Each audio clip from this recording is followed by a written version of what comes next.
Good morning, everyone. Namaste.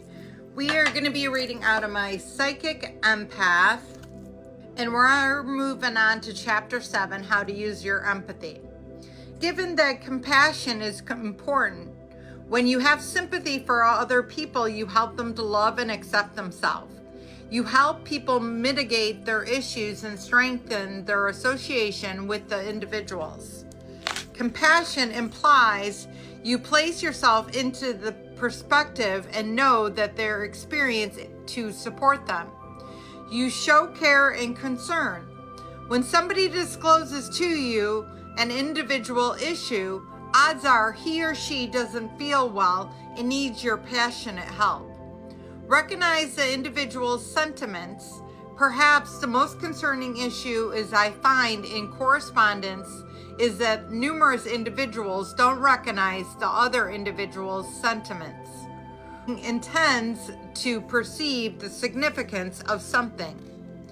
Try not to keep running in front of the decision, a major misstep.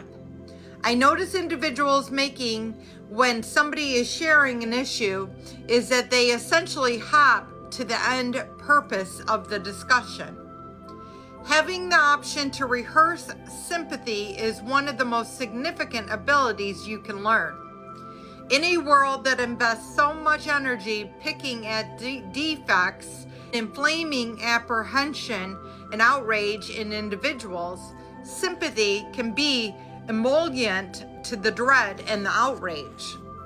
It can support you and others, lead an additionally satisfying and more advantageous life. Tune in. Listening is one of the best ways you can exhibit compassion to other individuals. When you are rehearsing undivided attention, you are tuning in with purpose. You aren't finding about your cell phone or pondering what you are going to be making for supper. Today, around evening time, you are truly taking in the individual, what they are stating. Absolutely, guys. And again, I forensic interviewed children for my county, and I really had to learn how to tune in and tap in to what people are saying. It says, open up. Simply tuning into somebody won't build a bridge between you. Opening up sincerely is challenging activity, yet it will extend the association with another person. Sympathy is a two-way street. It is tied in with sharing vulnerabilities and enthusiastic association. To rehearse sympathy, you need to impart your very own inward scene to another person as they respond. This doesn't mean that you need to spill your biography to each individual that you meet. You get the opportunity to choose who you impart yourself, be that as it may, to rehearse sympathy. You must be available to the probability and the chance of opening up, particularly with individuals that you wouldn't expect to. Offer physical love. Presently, you can't do this for everybody. You ought to ask before you give somebody physical friendship to ensure that it's all right. Physical warmth can be oxytocin levels and make both of you feel better. On the off chance that you know the individual well, give them an embrace and put an arm around their shoulder or their arm. Withhold judgment. This is a significant advance when rehearsing compassion and rehearsing care. It is very well may be extremely difficult to withhold quick judgment, particularly when gathering or cooperating with somebody.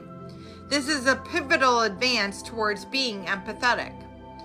Attempt and increase more profound comprehension of another person's point of view without quickly saying that's terrible or great. Along these lines, you are ready to get more profound degree of comprehension. This doesn't really imply that the other individual is correct or great. However, setting aside the effort to increase more profound point of view will help you in creating compassion towards them. So I'm going to leave it at that, guys, but repeating things back to people really can help to show that you're actually paying attention, especially when dealing with children. And you can even say, did I get that right? And then they have the opportunity to correct you. That way you have time to think about your response and like what you might do in that situation a little bit more. If it isn't correct, the way you're thinking is incorrect, the child then has the right to be able to correct you. That's not what I meant, or whatever the case may be.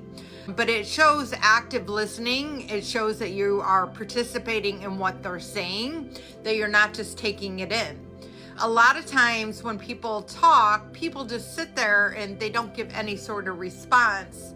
This makes the person that's opening up feel like, am I opening up and this person isn't even listening to me? And they even might ask, did you hear that? What is your response? Because they want to ensure that they're not wasting their time and energy opening up to you. So actively nodding your head, waiting for them to fully speak is going to be something that's going to be beneficial and really helpful to you. So I hope this helps. I love you all. Have a blessed day and namaste.